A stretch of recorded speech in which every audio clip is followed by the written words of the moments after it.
ba ang dapat gawin kung laging ganito ka na lang sa games?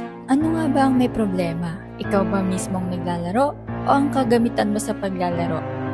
Ayon sa research, di umano, charot, keyboard daw ang may problema, kaya palitan mo na yung Vebs. Ito nga pala ang Aula F2088 Gaming Mechanical Keyboard. Wired mechanical keyboard pala ito. Tara, i-unbox natin.